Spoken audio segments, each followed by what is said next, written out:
tenho medo do som ficar muito longe, entendeu? Entendi.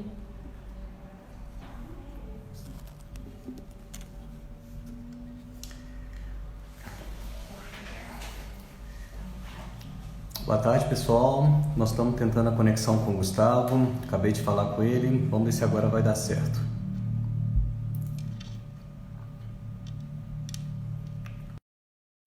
Esperando o Gustavo agora aceitar o convite. Oi, Ei, Gustavo. Tudo Luciano. bem? Tudo jóia, agora deu certo. Tá bom. Então tá bom. Seja bem-vindo aí, Gustavo. Tudo jóia contigo? Tudo jóia, graças a Deus. Boa tarde aí para todos. Boa tarde. Vamos só esperar mais um segundinho, Gustavo, para a gente realmente entrar na parte técnica. Aham. Enquanto a gente entra na parte técnica, eu gostaria que você falasse um pouquinho da Lamon, o que a Lamon hoje oferece, a Lamon Izóia, para o público já se interagir aí e falar um pouquinho do seu perfil também, sua formação, da sua experiência profissional. Fala um pouquinho para nós aí. Legal. Bem, então, mais uma vez, boa tarde aí para todos. Meu nome é Gustavo Lamon, eu sou o diretor comercial aqui das empresas Lamon Produtos e Izóio Lamon. Eu, por formação, sou engenheiro eletricista, mas não exerço a elétrica, né, efetivamente, e sim uma área bastante específica denominada instrumentação e controle, que é o que nossa empresa faz há 42 anos. Né? A Lamon é uma empresa que está no mercado desde 1978, sempre atuando nesse mercado de instrumentação e controle. Então, entrando um pouco na empresa, né? A Lamon, então, a empresa foi fundada em 1978 e sempre atuando na área de instrumentação. Porém, nas décadas de 80 e 90, nós trabalhávamos muito com a parte de terceirização de mão de obra, em manutenção e instrumentação. Né? Então, a gente prestava serviço para grandes empresas, como a Fiat, a antiga Brahma, atual Ambev, algumas mineradoras, até que no ano de 97 veio aí uma solicitação para o desenvolvimento de um produto específico ao saneamento, que foi a maleta de pitometria, né? Que nos ingressou no mercado de saneamento. E isso se deu há 23 anos atrás, 1997, e de 97 para cá, a gente veio somando aí parcerias com algumas empresas de fora, sendo que uma delas, a Izóio, é uma empresa italiana fabricante de medidores eletromagnéticos. A gente começou um trabalho com eles, né, isso no ano de 2007, e em 2011 nós constituímos uma joint venture e hoje a gente fabrica, calibra esses medidores, né, aqui no Brasil. Nossa sede encontra-se em Belo Horizonte. E então, resumidamente, esse seria um timeline aí da história da empresa, né, muito sucinto e rapidamente, e um pouquinho sobre a minha formação. E assim, só a título de curiosidade, eu estou aqui na empresa atuando diretamente aí há 21 anos, né, desde 1999. Então, sempre focado nessa área de instrumentação e metrologia. Muito bom. Bom, o nosso tópico de hoje, como já foi mencionado na publicação, nós vamos falar de macromedidores em sistema de distribuição de água, sistema de abastecimento de forma geral. Né? E hoje, Gustavo, eu gostaria da gente trazer alguns conteúdos técnicos, principalmente as diferenças de tecnologias, vantagem e desvantagem, custo-benefício de cada equipamento, porque nós temos hoje um leque de compra, de poder de compra de equipamentos muito distintos, né? Desde equipamentos que, para um custo-benefício, pode ser mais interessante, outros equipamentos que, é lógico, se tornam um pouco mais caro, mas o benefício que ele pode trazer. E nós vamos estar falando um pouquinho das tecnologias. Até tempo atrás, vamos colocar aí até 10 anos atrás, o Brasil usava-se muito ainda os equipamentos para macromedição, que são os medidores físicos, né? Os hidrômetros Voltmans, por exemplo, né? E a gente já viu que esses equipamentos já estão com uma tecnologia muito ultrapassada, né? Então, hoje, a gente vai focar muito, nós não vamos entrar no hidrômetro Voltman, porque já é um equipamento mais ultrapassado, e nós vamos estar focando muito nos medidores ultrassônicos e os medidores eletromagnéticos, né? Quem é de sistema de distribuição de água são tecnologias aí que têm que ser implantadas, porque não tem como uma empresa não monitorar o que está sendo distribuído ou o que está sendo produzido. Eu costumo falar que um sistema de abastecimento de água é uma indústria que tem... Então, se a gente comparar que as perdas numa indústria é 50%, que é hoje, as médias hoje nas perdas de distribuição de água nos municípios brasileiros é em torno de 40% a 50%. Se a gente fizer uma analogia a isso, como se fosse uma indústria de automóvel, se uma indústria de automóvel que produz automóvel perder 40% a 50% da sua linha de produção, ela falha, ela está insustentável. Então, se a gente pegar esse viés que a gente é uma indústria que produz água, então a gente não pode ter indicadores tão altos. Para a gente não ter indicadores tão altos, o primeiro passo é medir, e medir com qualidade, né?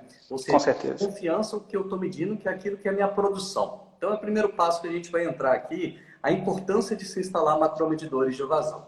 E aí eu vou passar a palavra agora para você estar falando um pouquinho da diferença entre medidor eletromagnético, carretel, medidor eletromagnético de inserção, medidores ultrassônicos carretel e medidores ultrassônicos clampon, tá? Então nós vamos estar falando um pouquinho de 4 medidores hoje aqui, 2 com tecnologia ultrassônica e 2 com tecnologias eletromagnéticas. Por favor, posicione o público aí as principais diferenças da tecnologia em si desses 4 equipamentos, Gustavo. Perfeito, muito pertinente sua colocação, Luciano. E assim, nos meus treinamentos, palestras, eu sempre procuro deixar muito claro para todas as pessoas que nos escutam o seguinte: não existe tecnologia ruim. Tá? Como muito se vê no mercado, né? Ah, tecnologia tal não funciona, tecnologia tal não funciona. Isso não existe. Toda tecnologia funciona. O que acontece muitas das vezes é que há um emprego inadequado de uma tecnologia em uma determinada aplicação ou o uso de uma tecnologia cuja qualidade é duvidosa. Nesses 2 aspectos, o que pode acontecer seria o não objetivo da medição, propriamente dito, e a frustração do cliente. E, obviamente, o que normalmente acontece é o cliente, poxa, jogar a culpa na tecnologia. Tá? Então, eu precisava de iniciar essa explanação dessa maneira, porque, perceba, eu particularmente estou aí nessa jornada há mais de 20 anos, nesse mercado de instrumentação, e na parte de medição de vazão eletromagnética, ultrassônica, somente há uns 15 anos, né, que eu estou nisso daí. E, graças a Deus, tive a oportunidade de conhecer realidades do país de sul a norte, né, do Chuí ao Oiapoque, literalmente.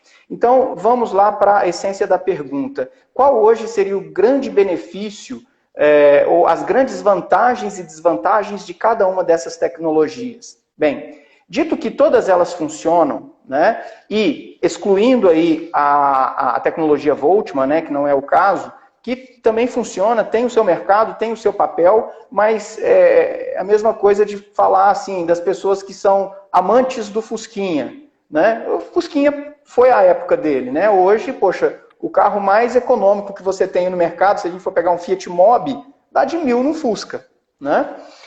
Não desmerecendo o Fusca, pelo amor de Deus, tá? Bom, mas então, sobre as tecnologias, sem sombra de dúvida, das 4 tecnologias mencionadas, a eletromagnética carretel, a eletromagnética de inserção, a ultrassônica carretel e a ultrassônica clampon, a melhor tecnologia de todas é a eletromagnética carretel. Por quê?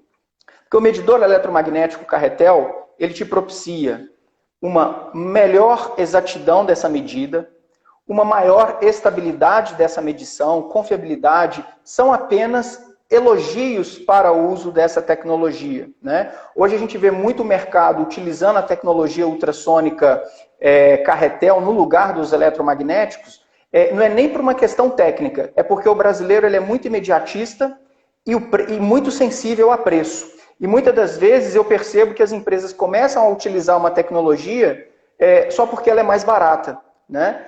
Então, eu já venho indicando alguns problemas para alguns clientes, falo, olha, daqui 5 anos a gente volta a conversar e aí vamos ver como que vai ser a nossa conversa, né? Quando eu vejo essas pessoas hoje utilizando a tecnologia ultrassônica carretel no lugar do eletromagnético. Mas, enfim, Então, essa para mim é a principal virtude da tecnologia eletromagnética Carretel. Agora, ela tem algumas desvantagens. Por exemplo, a tecnologia eletromagnética, eu não posso utilizá-la para poder realizar medições de fluidos não condutivos, né? Felizmente, na realidade de saneamento, isso não aplica-se. A propósito, até hoje eu vi uma condição em que nós não poderíamos utilizar eletromagnéticos, que foi em Manaus. A água do Rio Negro é uma água de condutividade de 2, 3 microsiemens, água bruta. Tá? Eu nunca vi uma coisa dessa, tanto que lá sugeriu-se o uso do medidor ultrassônico. Tá? Bom, depois a gente entra mais no detalhe do eletromagnético Carretel, mas vamos agora para a parte superficial, quais são as vantagens e desvantagens. A desvantagem do eletromagnético Carretel é que quando a gente pensa em diâmetros maiores, né, o custo de sua aquisição, bem como da sua instalação, às vezes pode se tornar impeditiva. Tá? Então, assim, eu teria algumas restrições quanto à sua aplicação para diâmetros grandes, salvo quando eu tenho uma única aplicação que eu não abriria mão de utilizar o eletromagnético Carretel, em hipótese alguma, que é quando a gente fala em transferência de custódia. O que seria a transferência de custódia? Quando eu estou, por exemplo, eu tenho uma estação de tratamento de água na minha cidade e eu vendo essa água para a cidade ao lado. Ora, nessa relação comercial, eu tenho que realizar essa medição de forma mais exata possível, para que nenhuma das partes saiam lesadas. E hoje, a tecnologia mais exata para essa aplicação é a eletromagnética Carretel. Tá? Então, se eu tiver ali um diâmetro de 1000 milímetros, eu não devo pensar no preço da aquisição e da instalação desse medidor, e sim na forma mais justa que eu tenho para medir isso daí. Tá? Sobre o eletromagnético de inserção, eu já tenho uma tecnologia fantástica e, para utilização em grandes diâmetros de tubulação, fenomenal, porque eu tenho sempre um custo fixo na instalação desse equipamento para qualquer diâmetro. Então, existe aí um ponto de corte. Qual é esse ponto de corte? Nas nossas matemáticas aqui, ela encontra-se no diâmetro de 200 milímetros. Tá? A partir de 200 milímetros, se eu for fazer um comparativo do custo do eletromagnético Carretel instalado e o custo do eletromagnético de inserção instalado, nós veremos que o custo do eletromagnético de inserção ele vai ser muito menor. Além disso, o OPEX, ou seja, o custo operacional para nós mantermos esse equipamento em operação, é muito menor. Porque em uma eventual manutenção, a remoção desse equipamento é muito fácil. Pois não? Oi? Entendi. Agora, eu acredito que você já ia entrar nesse assunto, mas quando a gente fala de inserção, eu particularmente já instalei mais de 40 equipamentos de inserção. E uma das grandes dificuldades que a gente tinha era de posicionar o equipamento onde ele vai tirar realmente a velocidade média da tubulação, né? Porque a gente sabe que tem um perfil de velocidade dentro dessa tubulação. A posição que você tem que posicionar o eletromagnético de inserção é sempre um desafio, porque qualquer posicionamento que você faça errado, né, você não vai estar no ponto adequado de colocação do sensor, né? Coisa que não acontece no Carretel, porque o Carretel você troca a seção inteira. E no inserção a gente tem se torna mais fácil na instalação, não tem a dúvida nenhuma, mas tem esse problema operacional. E aí, muitos dos eletromagnéticos de inserção, muitos não, todos o que eu já instalei, exceto da Isoil, que você vai falar um pouquinho agora, nenhum deles me permitia tirar o perfil da velocidade da tubulação. Eles já haviam calibrado de fábrica, tá? E essa calibração de fábrica era em cima de um perfil de velocidade em cima de um laboratório. Ou seja, no laboratório a gente tem a idealidade, ou seja, aquilo que realmente é propício para qualquer equipamento funcionar bem feito. Na prática, a gente sabe que a gente tem rugosidade na tubulação, a gente tem um diâmetro que às vezes não é real, a gente sabe que tem uma curva mais próxima, que o fluxo não se torna totalmente laminar, ou seja, a gente não tem a condição ideal, né? Então, eu queria estar trocando uma ideia contigo, o que o inserção que está vindo agora de mercado em relação a esses anteriores, que para mim eu tive uma imagem muito negativa do medidor de inserção, porque quando a gente penetrava ele e a gente usava a pitometria para calibração, né? Sempre a Novaes aqui usa pitometria para calibração, e a gente percebia que não batia. E a única forma de mexer era no fator K do equipamento, que a gente ajustava esse fator K, mas quando ele saía daquela condição daquela vazão, o fator K já não respondia positivamente para outra vazão E isso fica de som técnico da área negativa para o de inserção, tá? Então, eu queria que você falasse um pouquinho sobre esse fator do inserção, se tem como ou não tirar o perfil da velocidade e, com isso, fazer um ajuste no campo em si. Legal. Luciano, o relato que você acaba de descrever aqui para nós nos leva a pensar o início da minha conversa, onde eu disse, não existe tecnologia ruim. Tá? Infelizmente, você teve uma péssima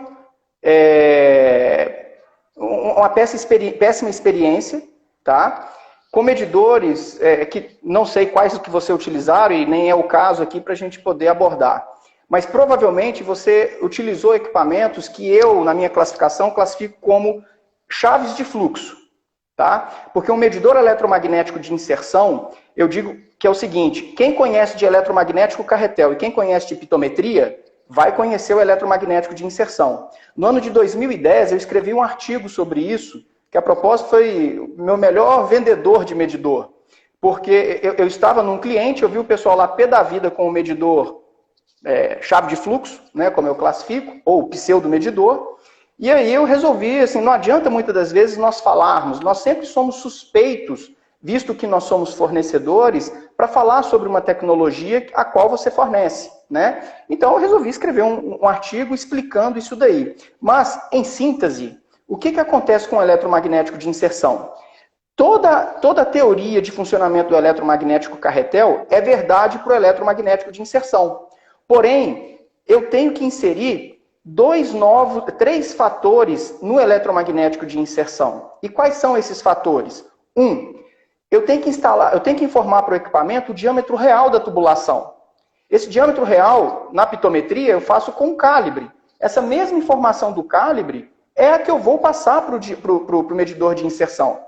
E provavelmente, os que você instalou no passado, nem o diâmetro real você informava para a eletrônica. Então, se você não tinha esse campo para inserir na eletrônica, já não era um medidor. Como que eu vou me prontificar a fazer uma medição de uma tubulação onde eu não sei qual que é o diâmetro interno para que eu calcule a minha área? Tá? Primeiro ponto. O outro, a área da minha seção de medição, ela não é o cálculo da área a partir do diâmetro, πd2/4. É isso menos a área de projeção da minha haste. Então, eu tenho que usar um fator que na pitometria nós chamamos de área efetiva de medição, que é a área da tubulação menos a projeção do pitô. Eu tenho que usar esse mesmo fator no medidor eletromagnético de inserção. Tá? Hoje eu posso falar abertamente, há duas empresas as quais eu coloco minha mão no fogo pelos medidores. Um é o nosso, o outro é de um concorrente. E o resto, assim, quem quiser usar, que use, mas eu não assino embaixo, né? E o terceiro e último e mais importante fator é o fator de velocidade. Porque o medidor eletromagnético de inserção, assim como o pitô, ele é um medidor velocimétrico pontual, ou seja, eu meço o vetor velocidade ao qual o sensor está inserido dentro da tubulação. Se eu inserir no centro, eu estou medindo aquela componente vetorial de maior módulo, teoricamente falando, né? Então, eu tenho que corrigir isso a partir do fator de velocidade. Então, o que você fazia tentando achar a posição do sensor, isso está totalmente incorreto, né? O certo é o quê? Eu sempre posicionar o medidor ou no centro, tá? Preferencialmente, ou a 1/8, e, na sequência, inserir o fator de velocidade correspondente ao ponto onde eu estou inserindo o medidor, né? Então, basicamente, o artigo é escrito, e quem tiver interesse, depois passo o e-mail para você, eu te passo e você encaminha para as pessoas que tiverem esse interesse. Vai ser um prazer poder divulgar esse artigo. E também digitando lá no Google o verdadeiro medidor eletromagnético de inserção, vão ter vários links onde as pessoas podem realizar o download do mesmo. E no nosso site também, lamon.com.br, tem uma seção de artigos onde você consegue acessar esse artigo. Tá? Bom, pois não. Para deixar claro para o pessoal que está, gente, não são todos os medidores eletromagnéticos de inserção que me permitem tirar o fator de velocidade positivo. Sim. Tá? São quase, que eu conheço, é só o que eu conheci até hoje, é só o da Izóio, né? Então, isso daí é um dos grandes diferenciais da tecnologia que, no meu ponto de vista, até pouco tempo atrás eu desconhecia, né? Eu conheci, na verdade, esse medidor se usa há 4, 5 anos aí, que ele permite tirar o perfil de velocidade, mas isso daí é uma grande contribuição para a tecnologia, né? Sem dúvida. Quando a gente instalou o primeiro em 2008, isso foi 12 anos atrás, foi o primeiro equipamento no interior de São Paulo que a gente instalou, e a gente ficava perdido, literalmente perdido, porque o medidor ele era permitido colocar no ponto recomendado pelo fabricante, ou seja, eu não podia mudar daquele ponto, né? Porque ele não tinha o perfil de velocidade. E esse equipamento que você hoje ofertando, ele tira esse perfil de velocidade e ao você introduzir, por exemplo, no centro, você coloca o FV, porque o centro é a velocidade máxima que nós temos no tubo, né? E aí, multiplicado pelo FV, você consegue, sim, tirar a velocidade média. A velocidade média multiplicado pela área do tubo, da seção do tubo, você, descontado a inserção do equipamento, você tira a vazão. Então, fala um pouquinho do inserção, a grande vantagem que tem hoje essa tecnologia de medir o fator de velocidade. Fala um pouquinho disso, que é um diferencial desse equipamento em relação aos outros. Perfeito. Bom, então, muito importante eu também fazer uma colocação. Até o ano de 2007, que foi quando nós conhecemos a Izóio, eu era uma pessoa que abominava a tecnologia de inserção.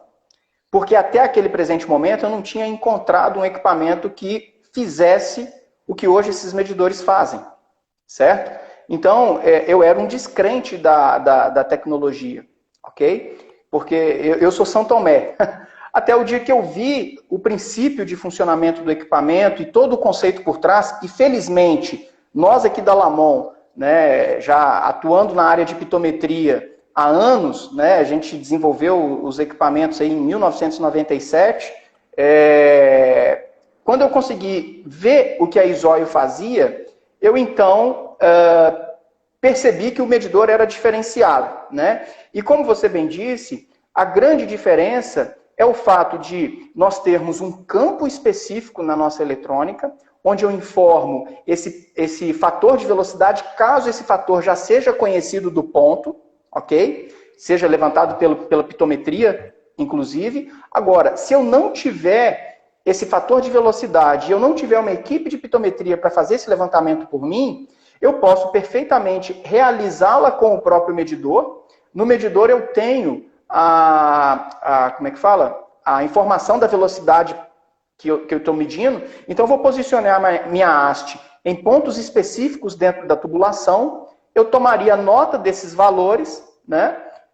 Pegaria a média deles, dividiria pelo valor central e esse produto aí seria o que nós chamamos de fator de velocidade. Então, é um procedimento muito fácil e, tipicamente, necessário de fazer apenas no momento da sua instalação. E, feito isso, o medidor é simplesmente fantástico. Eu posso até dizer que, por exemplo, hoje nós temos empresas de saneamento, grupos privados de saneamento, inclusive, que hoje padronizaram a compra desses medidores, né? Então, esse grupo, por exemplo, eles definiram o seguinte: diâmetros até 200 milímetros vai carretel, de 200 para cima, só inserção, e padronizaram a aquisição desses equipamentos nossos. Uma das grandes vantagens, né, Gustavo, desse equipamento, além de ser facilidade de instalação, é também o fato de tirar para uma manutenção, né? O eletromagnético carretel ou qualquer medidor carretel, se ele está em linha, ao você tirar, você para o abastecimento, a não ser que você tenha um bypass, né? Muitos locais já têm instalado bypass, que eu também recomendo, só que aí o custo começa a aumentar, então dependendo do cliente, pode ser que ele não tenha recursos financeiros para instalar o bypass, mas o bypass dá uma grande contribuição.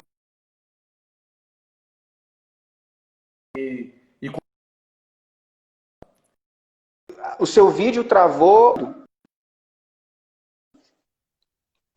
agora destravou.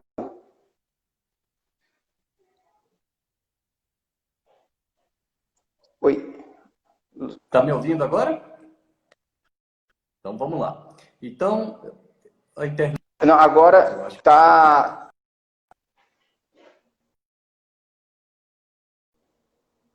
Oi? Oi, Gustavo, está me ouvindo? Está me ouvindo? Sim. Você me Tá. ouve bem? Ouço. Agora voltou bem. Voltou bem. Legal. Bacana. Agora, uma das desvantagens do inserção, no meu ponto de vista, Gustavo, que eu queria que você falasse, é para água bruta, né? Ou seja, a água que você tem elevada turbidez é um equipamento que, não, na minha opinião, não é recomendado. Eu queria que você falasse um pouquinho sobre isso.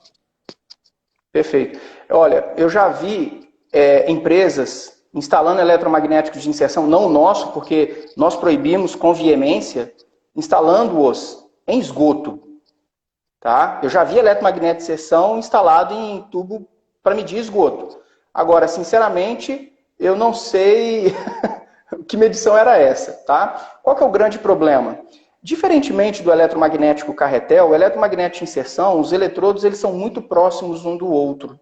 Tá? E quando a gente instala esses medidores em água de turbidez mais elevada, eu posso criar uma camada de material eletricamente condutivo ou eletricamente isolante.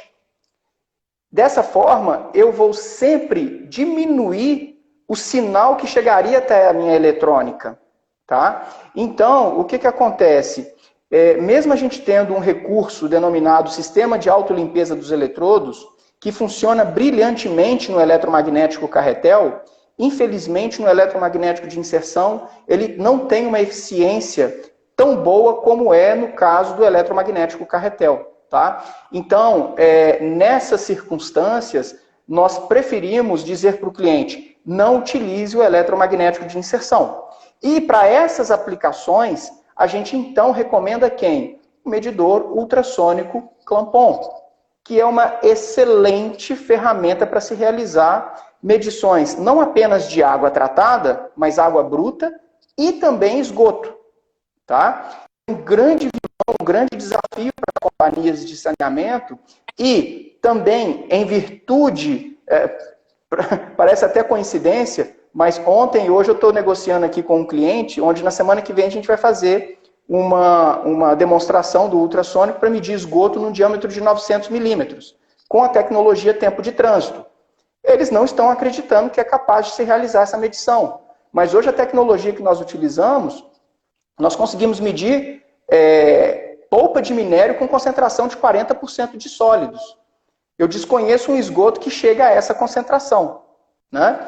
Enfim, então o eletromagnético de inserção, sem sombra de dúvidas, teria essas limitações. E a outra limitação do eletromagnético de inserção, que vale a pena nós ressaltarmos, é que a exatidão dele jamais poderá ser comparada com a exatidão de um eletromagnético carretel. Né? Hoje, o eletromagnético carretel, a gente tem erros típicos de 0,4%, e o inserção a gente está falando de erros entre 1% e 2%, entre essas faixas de erro. Né? Então, a gente precisa também conhecer da aplicação para poder sugerir o uso de uma tecnologia ou de outra. Positivo, positivo. Uma das coisas que a gente vai olhando bastante é o custo-benefício dos equipamentos. Vamos pegar o caso só do eletromagnético carretel, Gustavo. Vamos falar só dessa tecnologia. Certo. Quando eu vou comprar um equipamento desse para instalar aqui pela Novais, a gente vê uma variação enorme de preço, tá? Coisas de mais do que 100% de variação, tá? E todos eles caracterizados como eletromagnético carretéis. Né? O que pode ser a grande diferença de um e para o outro? Por exemplo, um fornecedor, um cliente aí do serviço de água que quer instalar ou quer fazer uma especificação de um equipamento para comprar, né? Ou seja, ele precisa ter grau de confiabilidade no que ele está medindo, conforme a gente já conversou. Como ele pode especificar? Porque está na cara que alguns equipamentos em relação ao outro, pelo título somente eletromagnético carretel e o diâmetro, por exemplo, ele vai entrar numa fria, né? Então, o que é a principal diferença que tem hoje de mercado dos medidores eletromagnéticos carretéis? Essa pergunta sua ela é muito interessante e me remete a fazer um comentário. O que acontece se hoje eu abrir um edital para compra de um carro escrito da seguinte forma: compra de carro com 4 rodas, um volante? Provavelmente eu vou receber um carro sem motor. Mas o carro com 4 rodas e um volante não deixa de ser um carro. Ok? Positivo. Então, a especificação ela é tudo. Né? E hoje, o mercado brasileiro, por ser bastante sensível a preço, né, a gente tem um bombardeamento de produtos de qualidade duvidosa, né, aos quais, assim, e hoje tem empresas, você tem empresas muito sérias no mercado, mas que infelizmente não representam a maioria das empresas. A maioria são empresas que estão preocupadas em vender qualquer coisa. Né? E aí o que acontece? Se você escrever que quer comprar um carro conversível para ir e voltar na Lua, o cara vai escrever lá, não, meu carro vai e volta na Lua e é conversível ainda. Né? Então, o grande diferencial aqui hoje é justamente nós sabermos especificar um produto. Hoje, existem várias certificações de produto que atestam a qualidade destes. Né? Então, vou dar aqui alguns exemplos. Quando você vai aplicar um medidor em água potável, né, assim, é uma responsabilidade muito grande, porque se eu aplico alguma coisa nas minhas tubulações em que possa vir a contaminar a minha água, eu posso ter um passivo enorme junto à sociedade. Imagina se eu saio contaminando a água que todos estão utilizando, né? Então, isso é um risco muito grande. E o medidor que você está inserindo ali naquela linha não deixa de ser um provável agente contaminante à minha água.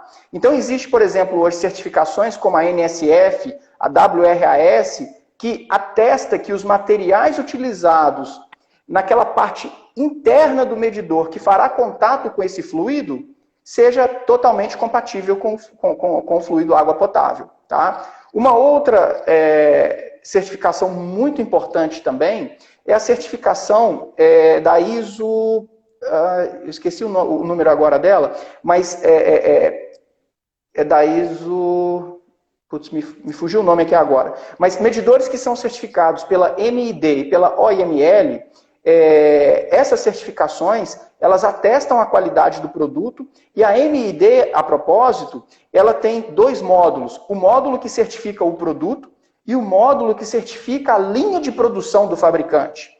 Tá? Então, o que acontece? Um auditor vai, sem prévio aviso à empresa, checar se a linha de produção dele possui a qualidade requerida para a obtenção daquela certificação. Porque uma coisa é você certificar o produto. Eu posso, de repente, fabricar um produto com todo o carinho do mundo e ter ele aprovado. Mas quem me garante que o produto que eu vou fabricar amanhã vai ter a mesma qualidade daquele que foi testado? Para isso, existe um módulo da norma que assegura o processo fabril daquele produto. Tá? Aí você tem a MID 001, módulo B e módulo D, sendo um para certificar o produto e o outro para certificar o processo fabril. Né? Então, obviamente, aqui eu citei exemplos de certificações, mas existem inúmeras outras especificidades do equipamento que podem ser levado em consideração. Por exemplo, o nível de exatidão do equipamento é um ponto bem importante do ponto de vista de especificação. Né? E, claro, exatidão não é tudo, porque, vou dar um exemplo aqui, adianta eu comprar um canhão para matar um rato? Não. Às vezes eu vou derrubar a casa inteira com aquele canhão e o ratinho vai ficar rindo lá. Ô, Bocó, você derrubou a casa toda e eu continuo vivo aqui. Né? Ao mesmo tempo, eu também não posso comprar uma bereta para matar um elefante. A hora que eu atirar no elefante, ele vai fazer cosquinha nele e a gente não vai conseguir matar o elefante. Né? Então, a gente, de novo, o assunto ele é muito extenso, né? Existem vários pontos a serem abordados e que eu acho que deveria ser havendo o interesse do público, né? A gente poderia marcar outras conversas específicas dentro de cada um desses assuntos abordados aqui.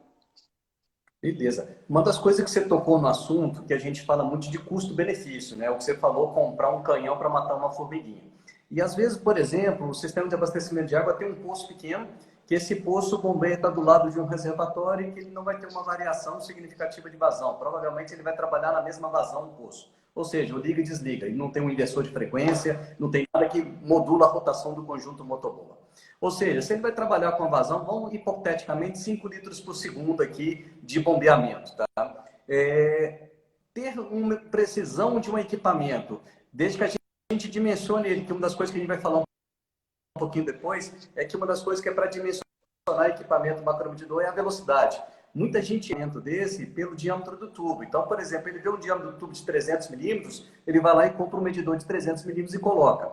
O que acontece? Se a velocidade for muito baixa, a gente sabe disso, velocidades abaixo de 0,3 metros por segundo, a tendência do erro é aumentar e com isso ele vai estar tendo uma medição errônea, né? E um medidor até mais caro, pelo fato dele ser de diâmetro maior.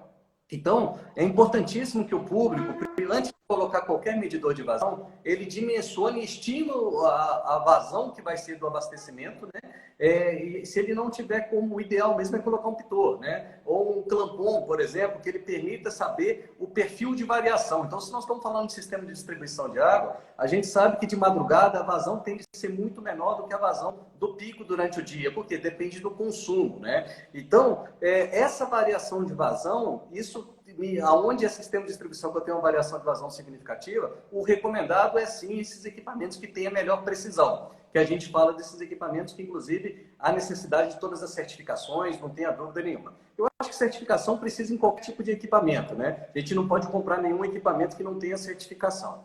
No entanto, existem tecnologias de eletromagnéticos também, dependendo do modelo, que se é um poço que a vazão não mude, ou seja, não tem uma variação, e eu dimensionei para que a velocidade fique ali em torno de 1 metro por segundo, ou seja, uma velocidade boa para medições, a gente pode também estar trabalhando com equipamentos com tecnologia, embora eletromagnética, mas que não ingressam tantas outras tecnologias que ficam com um produto mais aceito. O que você acha, Gustavo? Mais barato?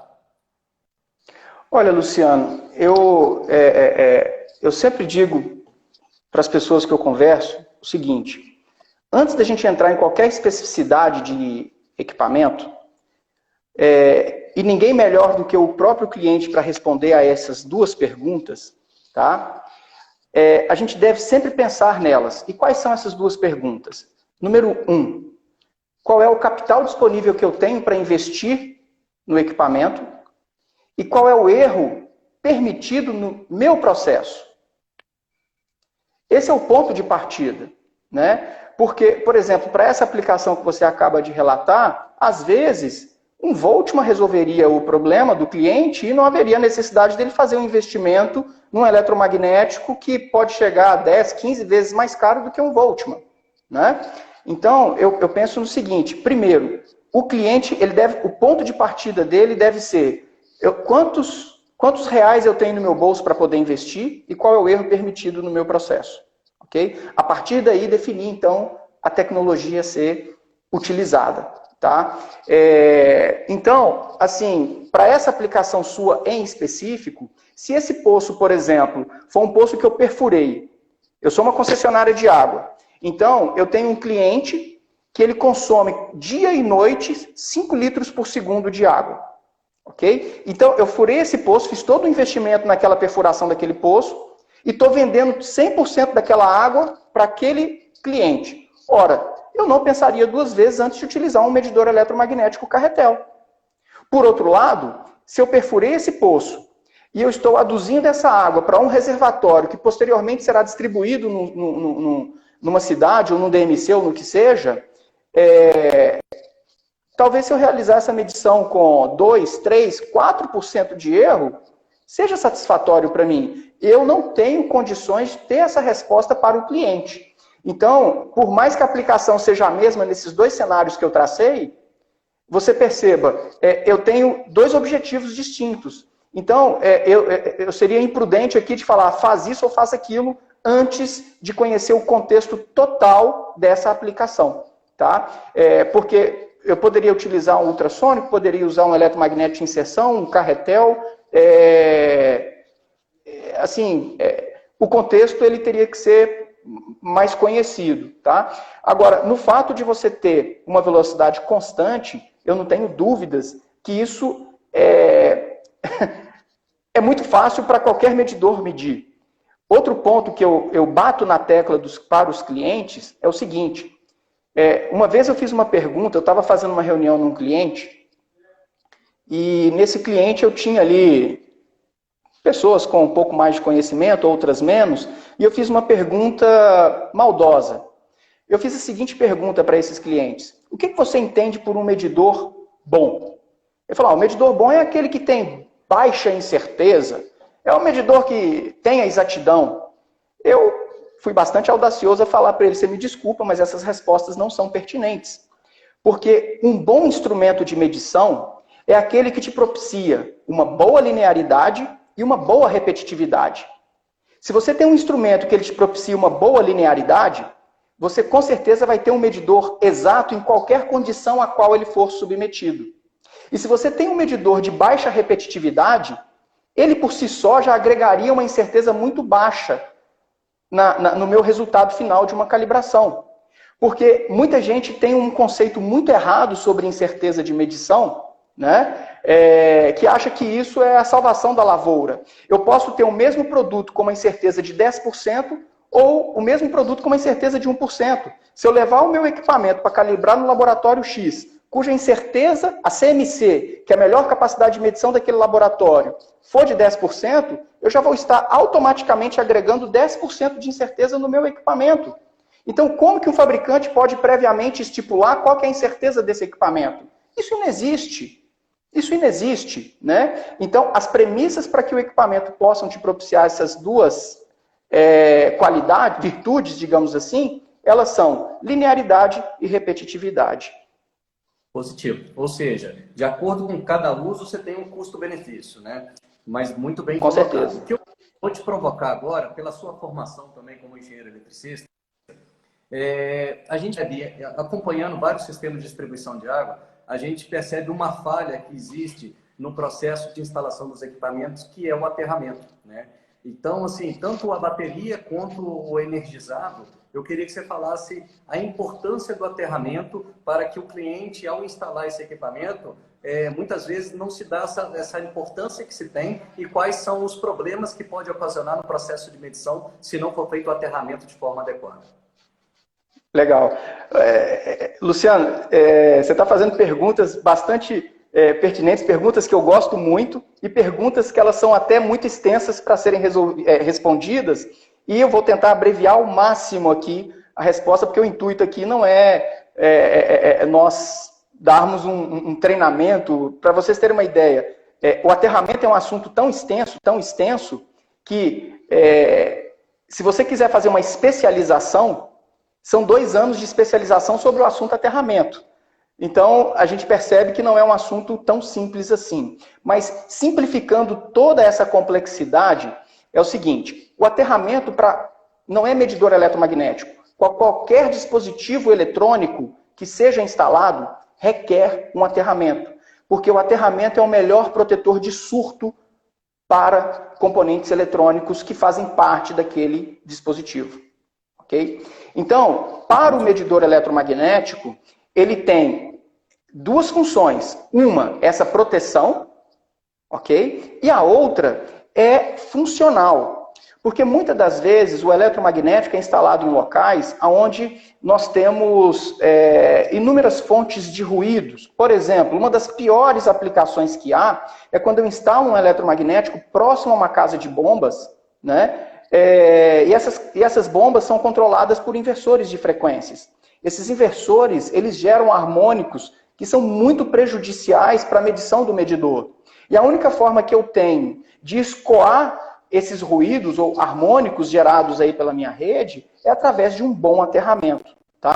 Então, o conceito que eu quero deixar aqui de forma muito simplificada é a seguinte: o aterramento é dupla função, que a gente classifica como sendo funcional, e dei aqui um dos exemplos do que é esse aterramento funcional. E o outro muito importante é a proteção. Sem um bom aterramento, você não tem um dispositivo eletrônico protegido. A sua televisão na sua casa, ela tem, hoje com esse padrão de tomada novo, ele tem aquele terceiro pino, o pino do meio, que é de aterramento. Se você simplesmente cortar aquele pino e ligar a sua televisão, Caso o Papai do Céu esteja bravo contigo e mande um raio que cai próximo à sua casa, a probabilidade de você ter a queima dessa televisão, se ela estiver conectada na rede, é muito grande. Tanto que você da área de civil e trabalha com projetos, né? Hoje a ABNT, você não consegue, através da ABNT, fazer um projeto de uma construção, seja de uma casa ou de um edifício, né? Sem você ter um devido projeto de aterramento para ele. E ter todas as tomadas conectadas a esse terra. Por quê? É a forma que você tem de proteger. E um último exemplo aqui, muito importante. Muitos de nós temos chuveiros elétricos em casa. Quem nunca tomou choque na hora de colocar a mão na torneira? Principalmente quando eu estou com o corpo molhado. Né? Para evitar que isso aconteça, a única forma é eu aterrando o meu chuveiro. Se eu não aterrar esse chuveiro, a resistência que aquece a minha água, ela vai deixar passar parte dessa corrente elétrica pela água, e ali a torneira, que é metálica, muitas das vezes me dá um choquinho. Tá? Então, instalar um chuveiro elétrico sem o devido aterramento é batata. A gente vai provavelmente tomar um choquinho na hora de ligar e desligar o chuveiro. Tá? Então, assim, o assunto ele é muito extenso. Eu espero ter sido feliz aqui na minha colocação, explicando aí as duas funções do aterramento para o medidor. E muito importante, o aterramento não é simplesmente o ato de nós fincarmos uma haste no chão e dizer que aquilo é um aterramento. E sim, realizar a devida medição dessas hastes que foram fincadas na terra. Né? E um bom aterramento é aquele que você consiga medir essa resistência de terra, e essa resistência seja igual ou inferior a 7 ohms. Tá? O ideal seria 0, mas isso é utópico nós afirmarmos. É impossível nós atingirmos uma resistência de terra igual a 0. Inclusive, Gustavo, uma das coisas que seria ideais que quem contratasse qualquer serviço para instalação de medidor, o ideal é que exigisse um laudo, né? Em que o engenheiro eletricista ou o engenheiro de automação, um laudo do aterramento, porque a gente sabe que a falta de um aterramento compromete muito, né? Tanto a vida do equipamento como a qualidade do princípio de medição, né? Realmente é um tema muito, muito extenso, e você vê que o tema que a gente vem conversando, ainda a gente nem deu da cosquinha, né? A gente tem a limitação do Instagram de ser no máximo 1 hora, e eu vou fechar o assunto aqui da importância da gente se ter na sequência, ou a montante ou a jusante do medidor instalado, uma estação pitométrica, né? Por quê? Como qualquer equipamento, ele pode vir de um dia para o outro deixar de marcar uma coisa correta, né? E se eu tenho um instrumento, que é a pitometria, que a gente sabe que tem um grau de erro até 2%, ou seja, maiores que os erros dos eletromagnéticos, a gente fala de 0,3%, 0,5%, né? E a gente está falando de erro de pitometria de até 2%, mas a pitometria me mostra que o equipamento está naquela faixa de medição apropriada. Ou seja, se eu não tiver nada para calibrar, para estar ali me dando uma referência, isso compromete muito. E a gente percebe claramente que em muitos lugares não instala a estação pitométrica, nem a montante nem a jusante, fazendo com que o cliente não tenha algo para poder confrontar a medição que tem ali. Fala um pouquinho disso aí da sua experiência, que de antemão a Lamon, foi uma das primeiras a implantar a instrumentação na pitometria, né? Principalmente a eletrônica. E a maleta... A automação na pitometria.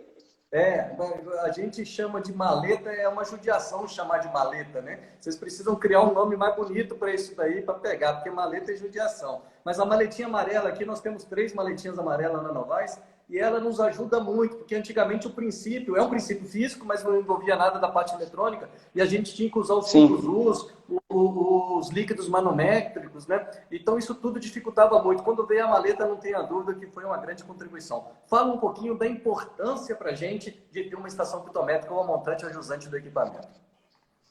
Ô Luciano, quando você me provoca com suas perguntas, eu fico aqui todo empolgado aqui do outro lado, porque são assuntos que eu particularmente gosto muito, né? E eu sou bastante sincero e transparente a fazer minhas afirmativas, né? Tanto é que, em função de algumas discussões que há hoje aí no mercado, onde diz que a pitometria deve ser utilizada para calibrar medidores eletromagnéticos, eu repudio, tá?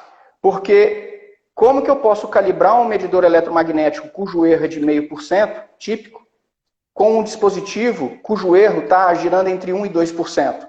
Então, eu estaria descalibrando, né? Para isso, eu escrevi um artigo. Calibração versus verificação de macromedidor. Está disponível também, está lá no nosso site. Quem tiver interesse, vai ser um prazer poder divulgar mais esse trabalho, onde o intuito é disseminar informação. Não estamos aqui preocupados, vender uma consequência de um outro tipo de trabalho. E quanto mais conscientizado tiver o nosso público, mais fácil é a nossa venda. Então, o nosso intuito é de que conscientizar o público comprador que não tenho receio de afirmar que, pelo fato de nossa área ser muito específica, há uma carência muito grande de informação por parte do mercado comprador. E essa carência faculta em pilantras passarem a perna nos outros, né? Então, por isso que eu repito, quanto mais informação o cliente tiver, mais fácil é a nossa venda. Bem, respondendo sua pergunta direta e objetivamente, nós sempre, a propósito, nossa visão para a pitometria é de que ela será o agente verificador do seu parque de macromedição. Nós aqui defendemos que a única forma que há para você, de fato, realizar uma calibração no macromedidor é em bancada, ok? Porém, o fato dele ser calibrado em bancada é um trabalho muito dispendioso e demorado. Imagina você com um medidor de 400 milímetros, ter que desmontá-lo, colocar num caminhão, mandar para a bancada, voltar a instalar. É muito dispendioso. Então eu tenho que arrumar formas, métodos para garantir que aquela condição de operação inicial ela é mantida ao longo do tempo.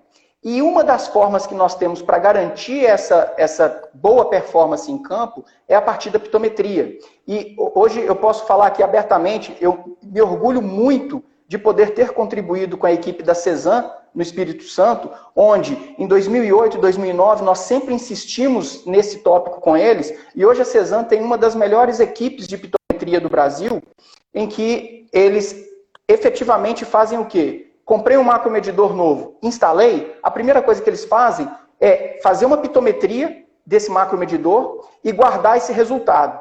6 meses depois, 1 ano depois, eles voltam para fazer uma nova checagem desses medidores, certo? E checar se há um drift desse erro ao longo do tempo. Quando há o drift, alerta-se, opa, tem alguma coisa acontecendo. Vamos ver o que está acontecendo? Eu necessito de remover esse equipamento e mandar para o fabricante agora, né? Então, eu entendo que a pitometria é um excelente agente verificador. É uma ferramenta para que você possa ter, tipo assim, é o clínico geral, né? Se você tem um problema no coração, você vai primeiro no clínico geral ali, né? Ele vai falar, poxa, você tem uma arritmia, procura aqui um cardiologista especialista assim, assim, assado, né? Então, a pitometria, ao meu ver, seria isso. E sobre esse ponto, se você me permitir, eu gostaria até de fazer um merchandise. Nós acabamos de lançar na nossa eletrônica uma funcionalidade denominada BIV, que é a abreviação de Built-in Verificator. O que é o Built-in Verificator? A nossa eletrônica monitora 22 parâmetros vitais do nosso sensor, do nosso medidor. Parâmetros esses que vão desde o sensor até parâmetros da eletrônica. E registra isso no intervalo de tempo que você programar o equipamento, seja de minuto em minuto, de hora em hora, uma vez por dia. Quando você vai até o medidor, você efetua então o download desses parâmetros e verifica a tendência de cada uma dessas variáveis. E aí você vai ter mais uma certeza, juntamente com a informação da pitometria, de que seu medidor está correto. Fazendo uma analogia rápida, é como se eu instalasse um chip subcutâneo aqui na minha mão. Quando eu fosse ao médico, ao invés do médico receitar para mim todos os exames para checar o estado da minha saúde, ele pega esse chip, faz um download das informações e lá ele vai ter todos os marcadores, né? Seja os marcadores de sangue, marcadores para ver se a saúde do meu coração, a saúde do meu rim, a saúde do meu fígado, e instantaneamente ele me dizer, pode ir para casa que você está bem. Né? Então, nós implementamos agora esse recurso no equipamento justamente para agregar mais valor e trazer mais facilidade para o cliente no momento de fazer essa manutenção preventiva. E um ponto muito importante, o saneamento peca, e peca muito em um aspecto. O saneamento, ele acha que comprei um medidor, instalei ele é eterno.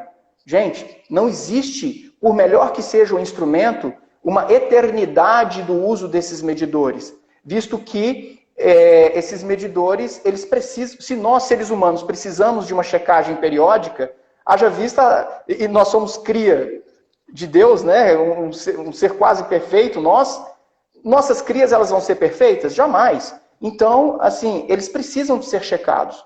E é muito importante o trabalho de preventiva desses medidores. Gustavo, show de bola. Tá dando aqui que mais 2 minutos, a nossa live vai cair, porque pelo Instagram no máximo 1 hora. O assunto Legal. ainda tem 20 tópicos para a gente conversar, e eu já fico aqui um convite para a gente fazer uma outra sessão numa outra data que a gente vai divulgar para o pessoal que tem interesse em assistir. Essa live está sendo gravada e nós vamos estar disponível no YouTube depois, podemos passar o link para todo mundo, tá? E nós não entramos no assunto de telemetria, do fato de monitorar em tempo real, tem equipamentos que já vêm com esse sistema integrado, isso facilita muito, né? Principalmente na transferência de informação e perder dados ou não, ou deixar de transmitir dados mais confiáveis e assim por diante. É um outro tópico, um outro assunto que também dá um assunto muito bacana. Outro assunto também que a gente não falamos muito aqui é sobre os erros dos equipamentos, né? Por faixa de velocidades, isso varia, nos equipamentos varia, e isso mostra as vantagens e desvantagens de diversos equipamentos, a gente pode estar entrando nesse assunto também. Gustavo, para mim é um prazer sempre estar com você. Você é um profissional que a gente percebe o grande conteúdo que você tem de informação sobre esse produto, que é o macromedidor de vazão. Você fala com muita propriedade, além disso, você tem experiência prática, isso facilita muito, né? Além disso, eu posso falar que a Novaes, ela compra da Lamon também, e a pós-venda suas é muito bacana, vocês vêm até no campo, tá junto com o cliente, então isso daí é um diferencial muito grande, ou seja, você não é um vendedor, você na verdade é um prestador de serviço vendendo um equipamento, tá? Então assim, fica a palavra da Novaes agradecendo aí a sua presença com a gente, espero que o público aí, em torno de 30 pessoas tenham gostado do que foi passado, aprenderam alguma coisa, muita gente não pôde assistir, muita gente me mandou mensagem posicionando que ia ser 2 horas da tarde, era difícil porque eu estava no emprego, mas nós vamos deixar disponível para que as pessoas possam ver depois pelo YouTube. Gustavo, forte abraço. Legal. Passo a palavra para você. Retransmita meu carinho para o seu pai, para o seu irmão. São as pessoas aí que eu já conheci pessoalmente e são pessoas de boa índole igual a você. Obrigado. Agradeço, Luciano, pelas palavras. E assim, o saneamento precisa de iniciativas sérias como a da Novaes, né? E a gente está aqui apoiando também a essas iniciativas que são fantásticas, né? O saneamento precisa disso. E eu estou vendo alguns comentários aqui das pessoas, o ponto de instalação que de fato faltou falar, né? Mas no caso do eletromagnético carretel, esse ponto de instalação ele pode ser colocado dentro da própria caixa, né? Dois diâmetros após ele, se for o caso, e sempre, preferencialmente, a jusante do medidor. Tá? Para outras tecnologias, o eletromagnético de inserção, é importantíssimo que a gente respeite um trecho reto um pouquinho maior, tá? Um distanciamento um pouquinho maior. Tá? Mas isso pode ser fruto de uma outra live que a gente possa vir a fazer. Vai ser um prazer falar sobre esses assuntos. Para mim, é um prazer muito grande. Quando a gente trabalha com aquilo que gosta, eu te falo que não é trabalho, é diversão, né? E esses são tópicos que eu me divirto muito, tendo a oportunidade de exercer o ofício que eu exerço, né? Então, obrigado pela iniciativa, pelo convite, e estamos juntos aí, e aqueles que estão escutando, contem sempre conosco, com o Luciano, que é uma pessoa fantástica, né, de um conhecimento ímpar, né, e tamo junto, contem conosco. Um abraço a todos, obrigado pela presença, gente, um abraço. Um abraço. Tchau, tchau. Falou, gente. Um abraço, tchau, tchau.